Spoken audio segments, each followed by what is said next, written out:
J'attends que ça se connecte. Hello, hello, hello, hello. Bienvenue au lundi décalé du lundi 24 mars. J'espère que vous allez bien. Je me connecte également à mon téléphone pour voir vos commentaires. Et voilà, on y est. Je vous invite à dire bonjour pour ceux qui sont en direct, de me marquer un petit hashtag direct. Et pour ceux qui verront cette vidéo en replay, de me marquer un hashtag replay. Alors, on va parler du thème qu'on a abordé la semaine dernière. C'était l'impulsivité chez le neuroatypique.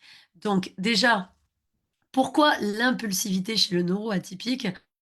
Euh, il y a une grosse proportion de neuroatypiques qui sont plus impulsifs que les autres pour différentes causes. Si je prends par exemple l'hypersensible, eh bien le fait d'avoir les sens exacerbés, il va ressentir les choses plus vivement et donc la réponse peut être plus impulsive qu'une personne normale. Je mets des gros guillemets puisque qu'est-ce que la normalité? Je parle également du HPI. Alors là, je parle en connaissance de cause, hein. Moi, je suis, pour ceux qui ne me connaissent pas, HPI, j'ai été évaluée lorsque j'avais 29 ans et j'ai également un TDAH. Le HPI a également des connexions qui sont beaucoup plus rapides qu'une personne neurotypique et donc il va répondre du tac au tac et il peut même être, sans le faire exprès, classé dans les personnalités incisives ou même violentes entre guillemets, alors que juste c'est son mode de fonctionnement qui est plus rapide que la normale. Et moi, pour ma part, le TDAH, on sait très bien qu'il agit sous le coup de l'impulsion parce que il a de constitution, il est frontal, le TDAH, et donc de constitution, il est plus impulsif que la norme. Voilà, bon, après, c'est des raccourcis, hein. Bien sûr, on va pas faire un cours entier sur la neuroatypie, c'est pas le sujet de ce thème-là, mais en tout cas, c'est pour vous parler donc de l'impulsivité. D'ailleurs, coucou Cédric, coucou Cécile. D'ailleurs, j'aimerais bien que dans le chat, vous me marquiez qui c'est, qui fait partie de la team impulsivité sans honte. Et puis aujourd'hui, j'ai décidé en fait de faire un live, non pas pour vous donner de la théorie, mais pour vous partager bien ce que moi je vis en tant que personnalité impulsive. Et ça peut être aussi bien comique que créer des problématiques, que ce soit des problématiques d'insertion, d'intégration ou encore des problématiques de santé. Et j'aimerais bien du coup que dans ce live, nous partagions nos expériences. J'ai vu que ça a fait couler beaucoup d'encre, encore une fois, hein, l'impulsivité. Donc voilà, déjà pour ceux qui sont connectés, dites-moi qui a tendance à être impulsif et qui se reconnaît. Thierry, tu te reconnais? Ok, super. Nathalie, coucou. Bienvenue sur les lundis décalés. Donc, l'impulsivité peut créer des problèmes la plupart du temps parce qu'en fait, ce sont des actions qui sont non réfléchies et effectivement, ça peut créer quand même des choses assez cocasses. Alors, j'espère que vous avez vu ou pas, de toute façon, la publication que j'ai partagée. Euh, ouais, je sais que t'es pas impulsif, toi, Cédric, pas du tout. Tu es contraire de l'impulsivité. La publication que j'ai partagée par rapport au book. Et alors, vous allez faire des gros yeux, mais de quoi elle parle? Eh bien, moi, je vais vous parler de trois situations. La liste est non exhaustive, mais j'en ai choisi que trois, sinon on serait ensemble toute la journée de trois situations où j'ai fait preuve d'impulsivité. La première situation, ça a été assez comique. Celle-là, c'est en fait, j'ai un jardin à la maison et j'en avais plein le dos de le faire déjà parce que bon, procrastination absolue, truc super rébarbatif pour moi de faire le jardin. J'aime bien le regarder, j'aime bien y être avec mes animaux, mais je n'aime pas le faire. Et donc ça me gavait. Ce qui me gavait d'autant plus, c'était de payer un mec 150 € la journée pour faire ce jardin, tu vois. En plus, les élagueurs sont de plus en plus chers. Enfin, non, ça coûtait une blinde. Et un jour, quelqu'un me dit en rigolant, mais Delphine, prends-toi un bouc. Toi qui adores les animaux, pourquoi tu prendrais pas un bouc? Alors, ni une ni deux, bille en tête, je me dis, mais c'est une super idée. Je vais me prendre un bouc. En plus, j'ai toujours rêvé d'avoir des animaux de la ferme. Ils vont être heureux. Je sais que les boucs, ça s'intègre bien avec les chiens. Je prends un bouc. Mais qu'est-ce que j'ai pas fait? Alors déjà, pour la petite histoire, je vais vous faire rire. On m'a dit, attention, ne confonds pas, ne prends pas un bouc normal, prends un bouc nain. Mais la personne qui m'a conseillé ça a confondu en fait bouc nain et bouc toy. Donc si vous voulez, le bouc dit nain a une taille d'à peu près un chien de 40 kilos à l'âge adulte et un bouc normal beaucoup plus gros. Donc en fait, c'est le toy qu'il fallait prendre. Sauf que moi, j'ai pris un nain bébé. Donc le bouc arrive, je l'appelle Attila, jeu de mots, parce que là où il passe, l'herbe ne repousse pas. Sauf que en fait, un bouc, ça grimpe aux arbres. Donc il m'a refait le jardin. Mais il m'a refait le jardin à hauteur de bouc. Mes arbres étaient carrés, donc il a tout bouffé, clairement. Il s'entendait bien avec les chiens, sauf que c'était un mâle. Et donc, ben, quand on dit que quelqu'un a une humeur de bouc, ou plutôt un caractère de bouc, j'ai compris pourquoi. C'est-à-dire que dès qu'il a eu les cojones qui ont commencé à pousser et à se remplir, euh, il a voulu affirmer sa masculinité, sa toute-puissance masculine. Et moi, j'étais avec mon fils qui avait 16 mois à l'époque et en train de me séparer du père de mon fils. Donc, qu'est-ce que je fais? Je vais avec mon bouc en laisse chez mon vétérinaire qui me dit, putain, mais qu'est-ce que tu m'as encore ramené?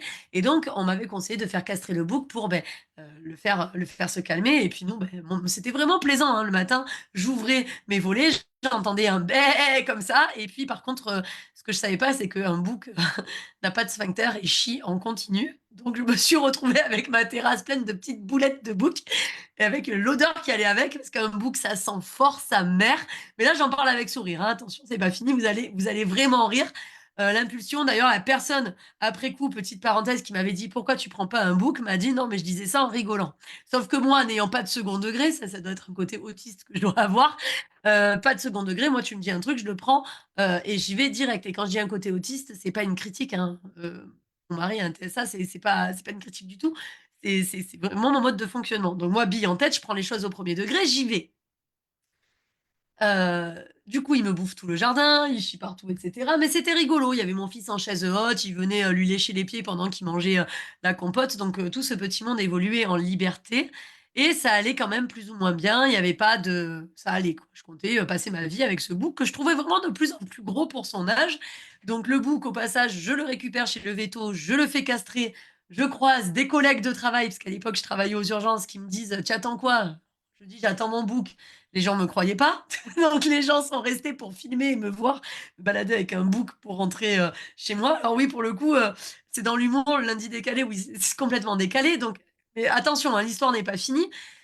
Sur ce, passe ce qui devait arriver, je me sépare du père de mon fils. Donc je me retrouve seule, femelle à la maison, avec un enfant de 16 mois. L'autre, castré, pas castré, qu'est-ce qu'il s'est dit? C'est bon, le mal, c'est moi. Il a commencé à charger tout ce qu'il voyait. Et il a commencé à me charger moi. Donc il m'a chargé parce qu'il chargeait pas quand il y avait le père de mon fils, puisqu'il y avait un mâle adulte. Il m'a chargé, je me suis retrouvée avec un hématome comme ça sur mon mollet. Et non, je n'abuse pas. Un coup de corne lancé à toute vitesse dans le mollet, ça fait très très mal. Et là, j'ai eu peur pour mon fils. J'ai eu peur pour mon fils de 16 mois parce que je me suis dit, je le laisse dans le jardin. Si l'autre, ça lui prend de charger, il peut tuer mon enfant, en fait, clairement, hein, parce que le bouc n'a pas, c'est pas comme un chien, il n'a pas la même histoire de famille dans sa tête, etc. Donc, moi, étant fervente amie des animaux et ne voulant pas abandonner un animal, etc., j'ai commencé à me renseigner sur comment, en fait, faire pour que ce bouc soit heureux et que moi, je n'ai pas peur. Et donc, j'ai une amie qui me dit, écoute, le mieux, c'est qu'en Ardèche, j'ai une amie qui recherche justement un bouc qui vit seul avec sa mère et elle est prête à l'adopter. Elle a un grand champ, un grand chemin, un grand terrain, etc. Elle t'adopte Attila. Alors, qu'est-ce que je fais? Je fais une annonce Facebook parce que j'habite à Marseille et l'Ardèche où je devais aller était à 2 heures et demie de route de la maison. Je fais une annonce Facebook, amis de Facebook, donc j'appelle à la communauté de mes amis qui se sent d'aller en Ardèche avec moi, faire un aller-retour avec un book dans mon coffre. Alors, coffre, attention, c'est une break que j'avais, donc coffre ouvert. Et je rappelle le détail que j'ai dit au début, le book n'a pas de sphincter. 2h30 de trajet, donc avec un book dans mon coffre. Oh putain. Donc on va jusqu'à là-bas. Il a été accueilli à bras ouverts. Il a même fait la une du journal local parce qu'elle l'a resurnommé bébé. Elle dort avec lui. Le bouc est super heureux. Et en fait, il va de champ en champ là-bas. Il a fait la une du journal local. C'est l'égérie du village. Mais l'odeur dans ma voiture. Quand je suis revenue, j'ai dû m'arrêter à une rivière pour laver mon coffre. Enfin, voilà, l'impulsion L'impulsivité de faire bille en tête. Alors là, pour le cas, c'était un achat d'impulsivité. Et j'entends déjà les fervents défenseurs des animaux. J'ai 40 animaux à la maison. Donc je sais ce que je fais, d'accord? Là, ça a été une erreur. Et franchement, très peu de gens auraient fait 2 heures et demie de route avec un bouc dans le coffre pour qu'il soit vraiment bien et placé au mieux. Je l'ai fait, j'ai fait mes recherches, etc. Mais je pouvais pas à choisir. Si il charge mon fils de 16 mois et que mon fils se prend un coup de corne dans le visage, ben, j'avais pas créé, tenté un trauma crânien, voire une mort d'enfant, parce que le bouc n'était pas bien là où il était. Donc voilà, maintenant il est heureux. Donc je fais la parenthèse pour les défenseurs fervents des animaux. À un moment donné, il faut avoir des réflexions mesurées. Et pour le coup, ben, ma réflexion d'impulsivité n'était pas mesurée. Donc ça, c'est la partie comique de l'impulsivité. Je vous invite d'ailleurs à écrire en commentaire si quelqu'un a eu des coups d'impulsivité comiques et s'est retrouvé dans des situations abracadabrantes comme moi par rapport à ces coups d'impulsivité comiques. N'hésite pas à commenter et même à raconter en résumé ton histoire, ça nous fera toujours sourire. Ça, c'était la partie comique. Mais maintenant, je vais te parler de partie un petit peu moins comique. L'impulsivité du neuroatypique, fervent défenseur de la justice, de la veuve et de l'orphelin dans le travail. Ah là là, notre partie de plaisir, ça. Dans le travail, ça m'a causé des soucis. Donc, ça m'a causé des soucis auprès de la hiérarchie. Gros problème après auprès de la hiérarchie. Et ça m'a causé des soucis. Et là, j'en ai pleuré pendant 3 semaines. Je crois pleurer. J'en faisais des cauchemars, etc. Et après, finalement, je me suis dit, c'est un mal pour un bien. Au sein du deuxième travail que j'avais, en fait, j'étais infirmière aux urgences à temps plein. Et à côté de ça, j'étais au bataillon des marins-pompiers qui, à Marseille, parce que ceux qui sont pas marseillais ni parisiens, pour vous, les pompiers, c'est des sapeurs, c'est des civils. Mais à Marseille et à Paris, c'est l'armée. Donc, j'étais au sein de l'armée, au bataillon des marins-pompiers de Marseille, en tant qu'infirmière smuriste. Et donc, je faisais 48 à 72 heures de vacation chez eux, en plus de mon temps plein aux urgences. Je faisais ça depuis 7 ans. Quand alors, en rongeant mon frein déjà, parce que quand tu es dans l'armée, ben, tu dois avoir une certaine tenue. Alors, j'enlevais tous mes piercings, je respectais un maximum ce qu'il fallait faire, hein. Il y avait des règles à respecter. Mais un jour, je suis tombée sur un connard, il n'y a pas d'autre terme, et d'ailleurs, je maintiendrai que c'est un connard qui, on va dire, voulait montrer ses galons et qui est arrivé tout jeunot en tant que médecin, ancien médecin légionnaire, qui arrive en fait au sein de, de là où j'étais, comment dire, de la caserne où j'étais. Et c'est un mec qui était jeunot et qui était hyper stressé et qui, moi, me parlait très très mal. Et un jour, en fait, parce que, alors je sais pas, il était peut-être, alors c'était rigolo, ça vous fait rire, peut-être qu'il était hyper sensible au niveau des oreilles ou j'en sais rien, mais il supportait pas ma voix, il me supportait pas quand je parlais, il ne supportait pas en fait quand j'ouvrais ma bouche. Et un jour, en fait, devant tout le monde, et je trouvais ça très humiliant, parce qu'à l'époque, en plus, j'étais même plus âgée que lui. Bon, ça veut rien dire, on respecte tous les âges, mais c'est important quand même. J'étais plus vieille dans le bataillon, j'étais plus âgée que lui. Il se permet de m'envoyer un ferme ta gueule. Et là, en fait, c'est pas du tout passé. Et au lieu de ronger mon frein et de le prendre à part, sur le coup de l'impulsion, je lui ai dit, écoute, alors le ferme ta gueule, tu le gardes pour tes subalternes militaires. Étant moi une plus âgée que toi et deux civils, je te permets pas de me parler comme ça devant tout le monde. Et en fait, normalement, dans l'armée, quand quelqu'un a un problème, tu le prends entre quatre yeux. Mais sauf que lui ne l'avait pas fait. Moi, j'ai réagi, j'ai surréagi sur l'émotionnel parce que ça m'a pas plu et j'ai voulu, on va dire, défendre mon ego a pris le dessus. Et donc, je l'ai envoyé bouler devant les autres aussi. Et donc, si tu veux, c'est très, très, très mal passé. Comme par hasard, 2 jours après, j'ai été convoquée dans le bureau du major. On m'a dit: «Madame Corty, on va pas renouveler votre contrat». Ah, bah, c'est par rapport à ce qui s'est passé. Non, non, c'est pas par rapport à ce qui s'est passé. Eux ont pas assumé non plus, mais si tu veux, c'est évident que c'était par rapport à ce qui s'est passé. Ça faisait 7 ans que j'étais chez eux. Et là, il se passe ça. 2 jours après, je suis convoquée. Il n'y a pas de fumée sans feu, c'est ce qui s'était passé. Et là, en fait, je m'en suis voulu parce que je me suis dit: «Putain, Delphine, t'aurais dû ronger ton frein et le prendre à part en lui disant que c'était inacceptable, mais mettre ton ego de côté». Et ça m'a coûté très cher parce que c'est un truc que j'aimais énormément de travailler au bataillon des marins-pompiers. Mais après, je me suis dit, écoute, c'est l'univers qui m'envoie un signe. J'étais crevée hein, de faire plus de 100, je sais plus combien d'heures, 114, j'étais à 200 heures de vacation par mois avec le gosse en l'élevant seul. Donc en fait, j'étais crevée. Je me suis dit, c'est l'univers qui m'a envoyé une grosse claque dans la gueule. Et du coup, je me suis dit, c'est pas grave, je prends pas autre chose. Je vais pas chez les autres pompiers, les sapeurs, etc. Je ne postule pas ailleurs. Ça me fait un truc en moins à faire. C'était pas pour l'argent que je le faisais, parce qu'en plus, on n'était pas super bien payé. C'était vraiment parce que c'était un truc qui me surstimulait. J'ai trouvé la stimulation ailleurs. Mais ça m'a fait très mal et je m'en suis voulu. Et oui, c'était de l'impulsivité. Et donc, j'aimerais bien que toi, qui me regardes, si tu as été challengé ou même que tu t'es mis toi-même des bâtons dans les roues sur le joug de ton impulsivité au travail, marque team travail en commentaire parce que je me sentirais moins seule et tu peux même raconter qu'est-ce que tu as fait qu'est-ce que tu as fait, en tant qu'impulsive au travail et qu'est-ce que ça t'a coûté? Parce que c'est pas trop le truc de le faire, parce qu'après si tu culpabilises, tu culpabilises. C'est qu'est-ce que ça te coûte derrière? Moi, ça m'a coûté, un bleu au mollet pour le bouc et d'aller, jusqu'en Ardèche et d'avoir une voiture qui a pué le bouc pendant plus d'un mois. Mais bon, et puis aussi par rapport à mes convictions, par rapport aux animaux, enfin ça m'a coûté vraiment beaucoup. Là, au travail, ça m'a coûté, mais mon poste en tant que smuriste et réserviste, alors que c'est des places qui coûtaient cher, ça faisait 7 ans que j'étais dessus. Et la dernière impulsivité qui m'a coûté, et ça c'est assez récent, parce que même quand on est coach, eh ben, on est fatigué, on est humain. Et si on accumule des heures et qu'on se repose peu et qu'il y a une accumulation de besoins inassouvis, hashtag frustration bonjour, eh ben, c'est là où tu fais preuve d'impulsivité, notamment de colère, sachant que la colère, la première personne vers qui tu es en colère, c'est toi, mais cette colère est redirigée vers le briquet qui va allumer la dynamite. Donc en fait, quand tu n'assouvis pas tes besoins, tu accumules des frustrations.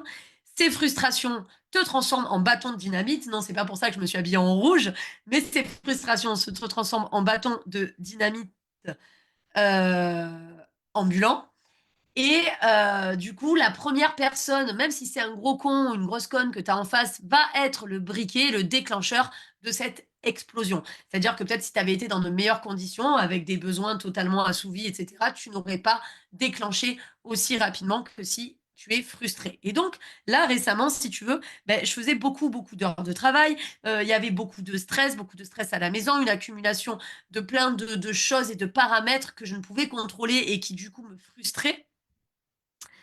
Et donc, j'étais en voiture avec mon mari. J'allais voir ma grand-mère. Heureusement, il n'y avait pas mon fils dans la voiture. Peut-être que s'il y avait mon fils, j'aurais pas fait ça. Et ce qu'il faut savoir, c'est que moi, eh bien, avant, quand j'étais jeune, je faisais beaucoup de sports de combat, etc. Mais maintenant, j'ai 42 ans, je me suis largement calmée. Ça fait 20 ans que je ne pratique plus. Enfin, je suis quelqu'un de plutôt calme, impulsive, on va dire verbalement. J'ai le verbe haut, mais je suis plutôt calme dans le sens où je ne vais pas sauter sur les gens, je ne vais pas me battre, rien de tout ça. Et donc, j'allais voir ma grand-mère, qui venait d'être mise en EHPAD. Alors ça aussi, ça faisait peut-être partie des frustrations et une femme, en fait, se gare en sens inverse sur une route à 2 sens et donc elle se gare face à nous. Et donc mon mari lui fait des signes et elle nous dit avec, langage marseillais, très chaste: «Tu as qu'à faire le tour!» Donc mon mari me dit: «Non, moi je vais pas faire le tour, on risque de me prendre une autre voiture en face», puisqu'elle était à contresens, j'attends. Elle passe et elle nous insulte. Sur ce, je fais: vous savez, quand le doigt du milieu se lève, de manière totalement inopportune et qu'on est un petit peu énervé en faisant «Gni» comme ça, voilà, j'ai pas du tout été chaste et j'ai pas du tout été calme et en fait, déjà la meuf nous donne des ordres, nous insulte en passant et du coup, j'envoie un doigt d'honneur, mais pas pour la mettre à l'honneur. Oui, tu connais l'histoire, Céline. Et là, elles étaient 4 dans la voiture, elle fait la folle, elle arrête la voiture. Et là, moi, le ding. Le ding, le ding, ding, ding. J'ai eu une grosse veine qui est apparue là. J'ai regardé mon mari, j'ai dit, elle veut faire la folle. Ben, je sors. Et je me suis pas reconnue. J'ai compris qu'en fait, j'avais de la colère. D'ailleurs, mon mari m'a dit, il faut que tu fasses quelque chose. Et donc, j'ai pris du repos derrière, etc. Parce que je me suis auto-coachée sur ça. J'ai fait la liste de toutes les frustrations, des trucs que je pouvais pas maîtriser, etc. Et donc, je suis sortie.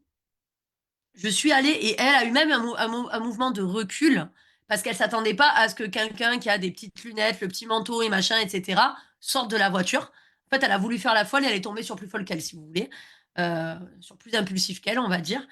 Je crois qu'elles se sont mis à elles se sont mis à 2 sur moi et ils se sont mis à 3 pour me retenir, tellement j'ai vrillé sur l'injustice de me faire engueuler et insulter par une meuf qui se met en sens inverse et cetera. Enfin voilà et sur l'impulsion, j'aurais pu me dire: «Bon Delphine, c'est une conne et ça ne me touche pas». Mais en fait, l'impulsivité là, pour le coup, était due à plein d'informations, à plein de frustrations, à plein de colère, qui fait que je suis sortie et vous savez ce qui s'est passé? L'univers, le karma, hein. Donc bon, on nous a calmés, on s'est séparés, la meuf m'a traitée de folle, elle avait raison. Je suis rentrée dans la voiture, mon mari m'a dit: «Mais vous êtes qui?» Je lui ai dit: «Écoute, je suis celle que tu as épousée». Il m'a même pas reconnue, même moi, je me suis pas reconnue. La honte est arrivée, je me suis dit: «Putain, Delphine, tu as dépassé ça pourtant, qu'est-ce qui s'est passé?» Alors, pour le coup, on avait perdu un membre de notre équipe qu'il fallait que je remplace, je faisais triple travail. Ma grand-mère était, hem On n'est pas de bon, alors ça, à la limite, c'était stabilisé, mais je pense que ça devait jouer sur le moral. Enfin, il se passait plein de choses. En plus, c'était en période de Noël, donc stress de Noël, et cetera. Il se passait plein de choses qui fait que ça a accumulé, mais ça ne justifie pas en rien ma réaction. Cette personne, même si c'était une grosse conne vulgaire, n'était en rien responsable de l'accumulation de mes frustrations. Elle n'aurait pas dû essuyer ma colère. Qu'est-ce qui s'est passé sur cette colère? En ne faisant rien, parce qu'au final, on s'est à peine touché, en ne faisant rien, en restant statique et tellement crispée, j'ai réussi à me faire mal à la jambe. Et en rentrant dans la voiture, je dis à Jonathan, qui est mon mari, je lui dis: «Putain, par contre, je me suis fait mal, j'ai mal à la jambe». «Ouais, mais c'est bon, c'est rien, et cetera». «Si, j'ai mal à la jambe, j'ai entendu un bruit quand même bizarre et tout, j'ai mal à la jambe». Sur la colère et le coup de l'impulsion en sortant vite de la voiture, et je pense que c'est le karma, hein, c'est le retour de karma, j'ai réussi à me subluxer le péroné. C'est-à-dire que mon péroné est sorti de sa matrice, sauf que le temps d'avoir tous les examens, les résultats d'examen, et cetera, ça a pris 3 mois. Je suis restée 3 mois avec un péroné sorti de sa matrice. Je vous dis pas la douleur, impossible de me mettre à genoux, impossible de me mettre accroupie. On a cru que c'était une rupture du ligament, et cetera. Tout ça sur le coup de cette putain d'impulsivité où j'aurais dû, en fait, assouvir mes besoins. Alors, quelle est la moralité de tout ce que je viens de vous dire? Déjà, réfléchir avant d'agir, c'est la première chose. Et la deuxième chose, de voir si le besoin que j'essaye d'assouvir sous le joug de l'impulsion est le vrai besoin. Par exemple, si je reprends l'exemple du pompier sur qui j'ai gueulé, c'était un besoin d'être respecté. Mais c'est pas comme ça qu'on va l'avoir. C'est pas en criant plus fort qu'on va avoir le respect. C'est au contraire en restant calme et en prenant la personne à part et en faisant preuve de maturité, chose que je n'ai pas faite.